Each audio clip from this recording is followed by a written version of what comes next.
بسم الله الرحمن الرحيم الحمد لله رب العالمين والصلاة والسلام على سيد المرسلين وعلى آله وصحبه وبارك وسلم تسليما كثيرا إلى يوم الدين أما بعد. قال الله تبارك وتعالى يا أيها الذين آمنوا اجتنبوا كثيرا من الظن إن بعض الظن إثم ولا تجسسوا ولا يغتب بعضكم بعضا. وقال النبي صلى الله عليه وسلم ولا تجسسوا ولا تحسسوا ولا تباغضوا ولا تدابروا وكونوا عباد الله إخوانا. Allah subhanahu wa ta'ala in this verse he says several different things, and this is more about inter-community, interpersonal relationships. So this verse that I just read of Surah Al-Hujurat, it speaks about how communities and individuals should live with one another. It's got some guidance regarding that. What it specifically talks about is that backbiting is a bad thing. And we speak a lot about backbiting. Backbiting is generally discussed in numerous lectures, so I'm not going to speak about backbiting directly. There's another aspect here, both in the hadith that I mentioned and in the verse that I just read, which is related to backbiting, which is spying. Spying and trying to find out about other people, things that are absolutely nothing to do with us.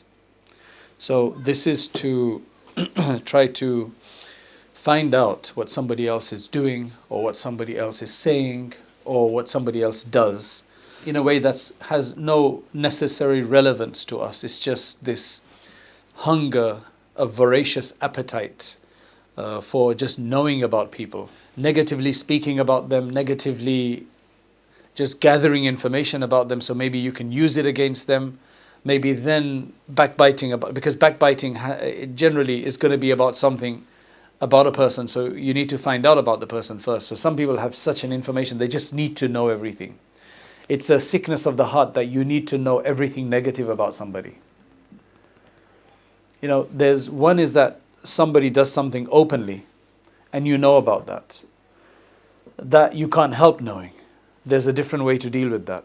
But the other one is that you don't know something about somebody, or you know a bit about someone, and then the nafs and your ego, your desire, you want to find out everything about them for negative reasons. Now, it's understandable that there's somebody who's showing a lot of positivity, showing a lot of virtue, and you want to find out more about them because you want to benefit from them, because you know humans are role models for one another. So when you find out about somebody who's like, let's just say there's a big wali of Allah, and you find out that there's a wali of Allah coming to town, you want to be with them all the time so you can learn from them, see how they live their life, see how they do things, see if you can learn from their words, their behavior, their attitude towards things. That's completely fine, because that's what humans do. Now imagine if instead of the positivity we're actually looking at what is he doing, what is she doing, when do they do this, when do they go out of the house, who they're visiting, who they're meeting, what are they doing in their shopping, and all of these things. It's number one, useless information. Number two, it's actually harmful information, because the more negativity that we know, or negativity we have, and negative things we know about other people, it's actually bad for us. Why would the ulama mention that cursing shaitan's been a curse, he is the accursed. A'udhu billahi minash shaitanir rajim. But if somebody was to sit all day and just say shaitan is rajim, shaitan is rajim, shaitan is rajim, right? Rather than that, he should read Allahu Akbar, Allahu Akbar, Allahu Akbar. Because there's no specific benefit in saying, just continuously stating something negative or stating something evil, unless there's a reason to do so. Unless there's a reason to tell others about an evil about somebody. Somebody's cheating people, somebody's swindling people. Somebody has evil within them and they're going to influence others. That's valid reasoning. But the problem is that where a lot of negativity comes is out of just this desire, this appetite for knowing the wrong. And that's what the problem is. So Allah subhanahu wa ta'ala says, وَلَا تَجَسَّسُوا. Do not do this spying. Do not do spying. Now, ulama have explained tajassus in a few different ways. So, for example, it says, تَتَبُّعُ أَوْرَاتِ النَّاسِ. Looking out for investigating the hidden aspects of people while they're doing something discreetly. If somebody's doing it openly and it's in your face, you're seeing it, you know, you're not so silly to not recognize that that's a problem. Right? How you deal with that information, what you do with that information is something different. But if somebody's doing something hidden and you're trying to find out what they do and it's got nothing to do with others, then this is what it is. إِمَّا بِالنَّظْرِ إِلَيْهِمْ وَهُمْ لَا يَشْعُرُونَ. Like either by looking at them in a way that they don't realize, you know, you're peeking in or some other way, or breaking into checking their email while they're not around, your co-worker sitting there and you check their email quickly, see what's going on, right? Check their browsing history. All of this stuff, why would you need to know? Even if you've got a suspicion, unless you want to help them, then you'd rather help them in some other way. وَإِمَّا بِإِسْتِرَاقِ السَّمْعِ, or eavesdropping. That would be another one. So you're working, somebody's discussing, and while you can kind of hear bits and bobs, right? Parts of it, and you're like, let me get a bit closer. So you try to listen. Or basically, as I said, reading something about theirs, or just asking someone else about them. What did he say to you? What are you guys up to? Or not about what he or she said to you, just like, what are you guys up to? Like, are you doing anything? Or just to try to find out, however you do it, if there's no need for it. It's just extra dangerous information. One of the reasons for this is obviously it's simple. I mean, the social problems that come up with this, that when you find out about somebody, you're going to maybe let off some of that. That's going to create hatred. It's going to create animosity. It's going to create, they're going to maybe do the same to you. So socially, it creates a massive problem. You know about what this does. There must be people in our families who've done this and created problems. Problems have been created because of finding out about negative things that, you know, it didn't need to be out there. In fact, what then happens is several other things, right? So one is the person doing the so-called investigation or the spying. Then there's the person who you're spying on, and then there's everybody else. So I've already spoken about what happens to everybody else, that they get to find out about something that was not necessarily for them to find out. The only reason they found out, they didn't even have this bad attitude of spying on people, but they found out. Now the harm in there for the person who the spying is done on, who you're spying upon, is that when people feel vulnerable, when they're spied upon, when they're aggressed against, when somebody's after them, right, is that it really creates a real negativity in themselves. It's very harmful. And what that then does is that he's probably going to try to do that to others. He's going to try to find out something about you. So it just starts this whole war for no reason. At least, I mean, even if you say, I just want to know, and you don't want to do anything against them, you don't want to even tell anybody, but if they find out, people are not silly, people are not stupid, you know, they find out these things. So imagine if they found somebody looking into their email or eavesdropping on them. They're just going to feel so vulnerable. Now what you've done to another Muslim or another human being is that you've just made them really restless. You've made them anxious. You've made them concerned. You've basically wasted a huge amount of trust and respect. And I'm just talking about casual. Of course, those who do it to really betray people, who basically may be giving information. I mean, we're not even talking about spying on a professional level.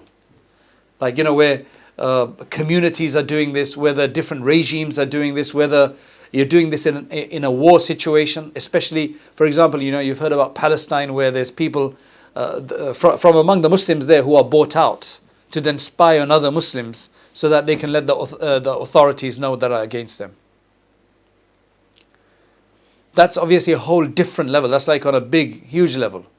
That's completely haram anyway. There's betrayal in there and everything. I'm just talking about on a social level, how bad it can become. Allah subhanahu wa ta'ala says, for example, regarding the munafiqeen, when they wouldn't come, there's munafiqeen, like what they would do sometimes is that when the battle was on, or they were about to go out on an expedition, the munafiqeen would sometimes start off with them, and then at a short distance they would actually come back. And that was to demoralize the rest of the army. So imagine you go out, right, as a big group, right?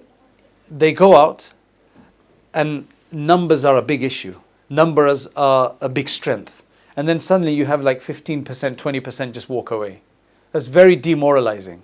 So that's why Allah subhanahu wa ta'ala says about this situation, لَوْ خَرَجُوا فِيكُمْ مَا زَادُوكُمْ إِلَّا خَبَالًا وَلَا أَوْضَعُوا خِلَالَكُمْ يَبْغُونَكُمُ الْفِتْنَةَ وَفِيكُمْ سَمَّاعُونَ لَهُمْ وَاللَّهُ عَلِيمٌ بِالظَّالِمِينَ. Even if they did come out with you, don't worry about them. Even if they did come out with you, they're only going to cause you loss and weakness anyway. There's no point for them to come out with you. Don't worry about them. Because there's even some samma'una, people who hear a lot. People who try to listen a lot. That's samma'una lahum. Allah subhanahu wa ta'ala speaks about it. That these are the people who try to listen up so that they can basically inform the other group about you. That's what you call nifaq. That's hypocrisy. Now, while in our normal community, social interactions, there may not be that kind of betrayal going on. It's more about the evil of one's own nafs. So we spoke about the person you're spying on. We've spoken about the other people once they find out. And the person themselves who's spying. That's even worse. Because that just shows a meanness in the heart. It shows a real degeneration or a real weakness in their behavior, in their personality. That they love to do these things. As I've said before, observation is that there's some people who know so much about others and who maintain and memorize that. And effortlessly. It's not like they do, they do dawr of it. They actually do revise it. And the way you revise it, for the last 15, 20 years, you've just remembered everybody and their problems. So you can literally give a background information of the last 20 years on somebody. Right? Because you just remember everything. How does a person like that refresh and review everything? Well, you just tell somebody about each person every once in a while. That will make you review everything. Because reviewing comes from repetition. So that's how they keep it afresh. Right? And they do this effortlessly. It's not like they have to do like a Hifz class student. Somebody who's memorizing the Quran where they have to learn something and then read it every day. These people, they just have to tell other people. So mashallah, these people, Allah subhanahu wa ta'ala has given them a lot of brain power, a lot of memory. But they're just using it in the wrong direction. Some of these people, they're such that if they just focused on memorizing the Quran or Hadith or good virtues or just good things, because a lot of these people, you have to remember, they're very, very good talkers as well. Because they'll know about these things and then they'll entertain others with this information. Personally, I think they should go out in the path of Allah and memorize some Hadith and basically give it out to others. They'd do a lot more because they've got enough memory to either learn the whole Quran or to basically learn the knowledge course to become a London taxi driver. Because London, those black cabs, they have to literally know all the roads of London and how to go. They have to know them by heart. It takes them 2 or 3 years to do that. So these people, they just don't know the talent that they've got. They're wasting it. Shaitan is making them waste it. And it's just a meanness of the self. So a few hadith in this regard, the Prophet ﷺ said, as Abu Hurairah radiallahu anhu reports in a hadith of Bukhari and Muslim, the Prophet ﷺ said, إِيَّاكُمْ وَالظَّنِّ. These are all related issues. إِيَّاكُمْ وَالظَّنِّ. Why would you spy in the first place? You'd spy because you've got a doubt about somebody. You've got a whiff of some drama, some saga, some problem, right? There's a soap opera cooking somewhere. Right? So, إِيَّاكُمْ وَالظَّنِّ. Stay away from bad opinion. Dhann just means opinion, but obviously negative opinion, stay away from that. فَإِنَّ الظَّنَّ أَكْذَبُ الْحَدِيثِ. Because conjecture and speculation like that is one of the most untruthful, one of the most false discourses. Because you can make up so much and you'll be led to make up so much. Then you do a bit of spying and then you add to it. فَإِنَّ الظَّنَّ أَكْذَبُ الْحَدِيثِ. Then he says, وَلَا تَحَسَّسُوا وَلَا تَجَسَّسُوا. And do not spy now. Do not lead your speculation about something to go and now spy. Then the Prophet ﷺ said, وَلَا تَنَافَسُوا وَلَا تَحَاسَدُوا. Do not have this negative competition within one another. Do not have jealousy, mutual jealousy for one another. Jealousy is not a good thing between you. وَلَا تَبَاغَضُوا, and don't basically have mutual hatred for one another. All of this is going to create hatred, so all of that should be avoided.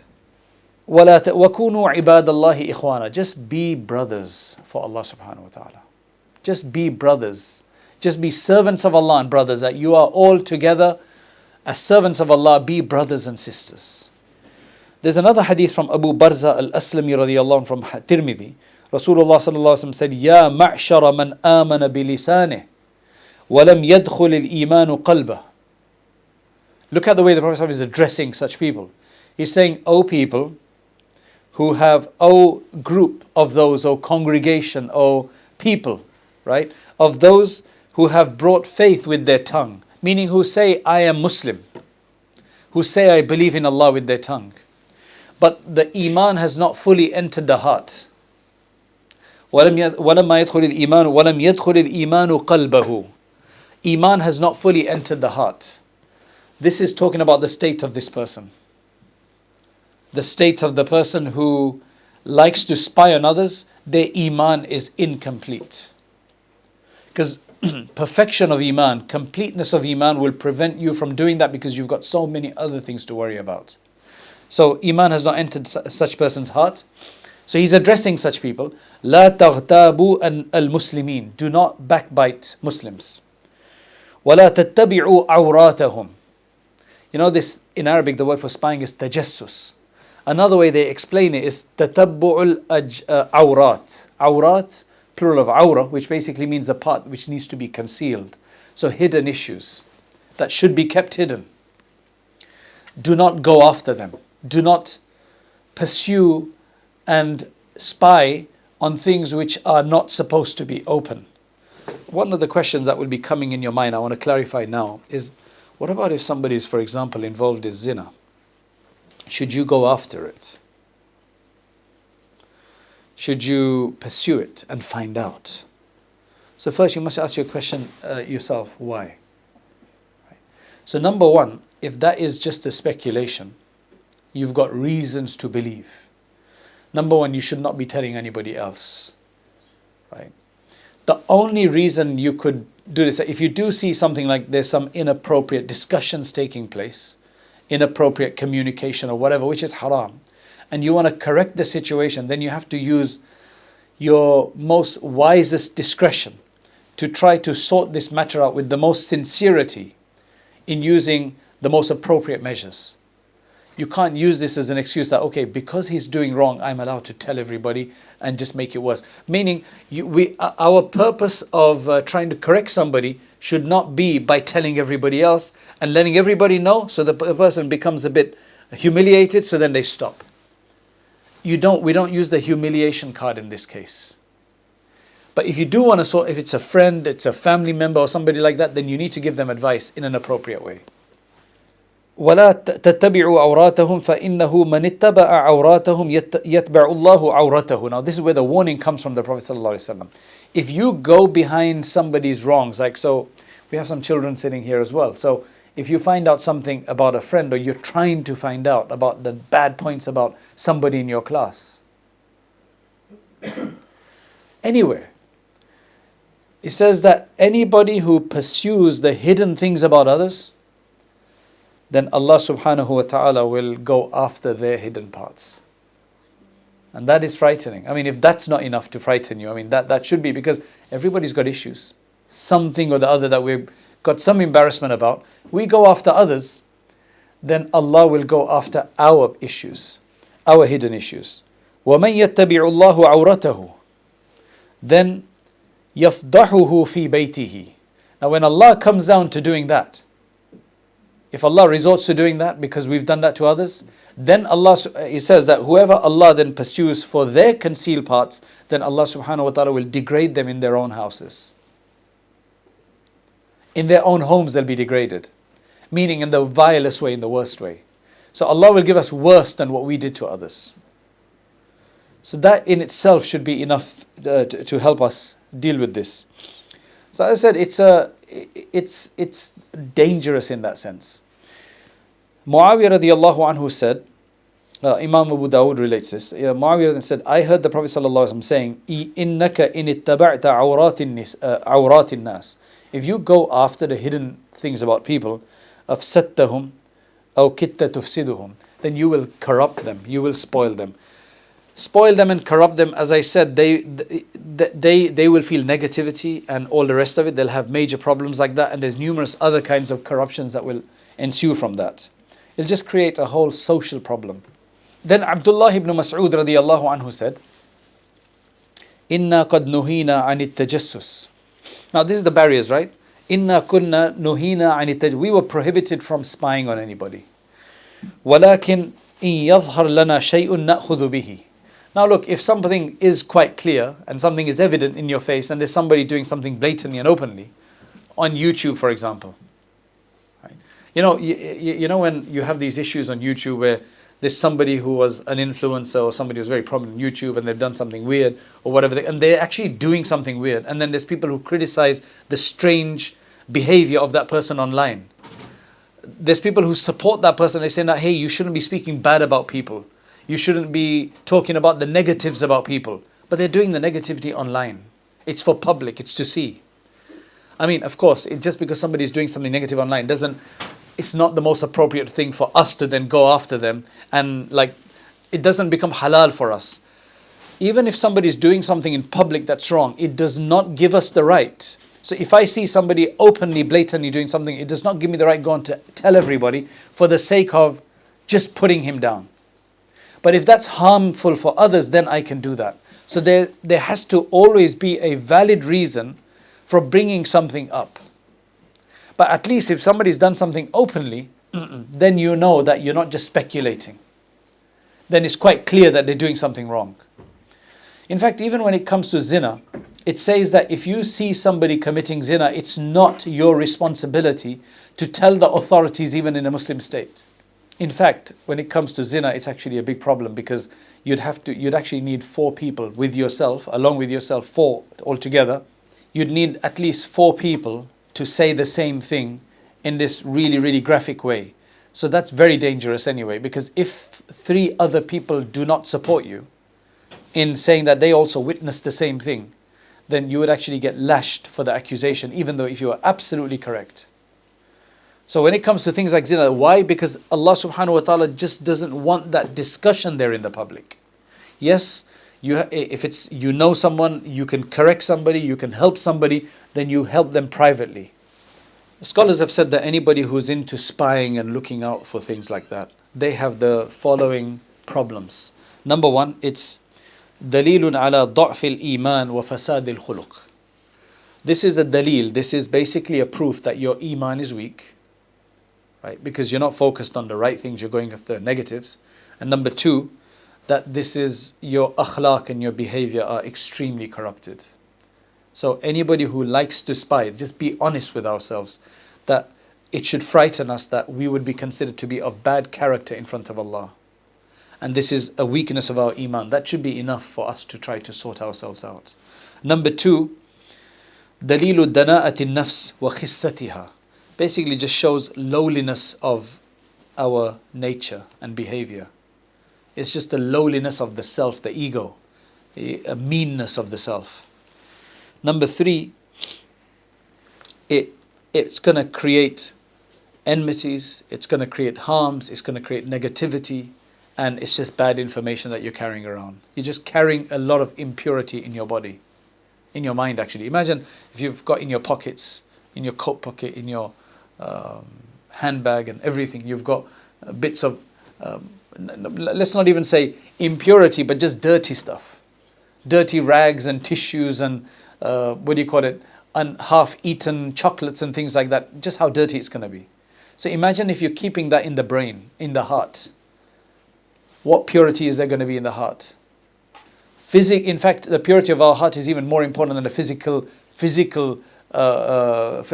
physical purity sometimes. Because that's going to affect everything. That's going to create negativity, it's going to give us nightmares, it's going to give us all sorts of things. And then eventually Allah subhanahu wa ta'ala will open up our own faults as well. Number 4, he says, يُؤَدِّي إِلَى فَسَادِ الْحَيَاةِ وَكَشْفِ الْعَوْرَاتِ. Of course, it creates communal problems. because you're revealing things about people, and then other that get spread, and then they find out, and then that causes enmity with them and you and everybody else. And then number 5, the biggest problem is that the person who's doing this, يستحق غضب الله ودخول النار, he becomes entitled to receiving the wrath of Allah and to entering hellfire. وَالْعِيَاذُ بِاللَّهِ. So we ask Allah subhanahu wa ta'ala for protection from this.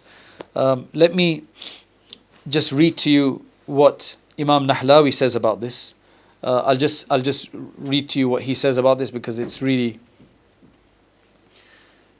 he sums it up very well. So he says spying and asking about asking about the faults of other people, asking about people's faults and probing into their affairs, is the spying that Allah subhanahu wa ta'ala prohibits with his statement, وَلَا تَجَسَّسُوا. That's what he means by that. Because as I said, sometimes it's permissible to spy when it's for defense, when it's for a valid defense and so on.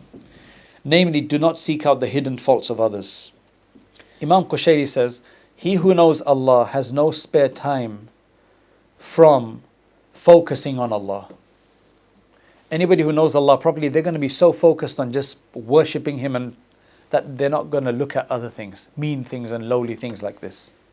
In fact, they won't even have time to concentrate on what other people look like, because they're so focused on their relationship with Allah.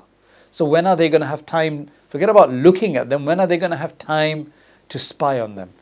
So you can see where this thing comes from. Your focus is just wrong. If he cannot notice his own self, how would he notice others? Because he's so focused on Allah subhanahu wa ta'ala. The person is never going to be focused on other people like that. Then Imam Nahlawi says, it's narrated in a rigorously authentic hadith that indeed, were you to seek out people's hidden faults, you would very well corrupt them or come very close to doing so.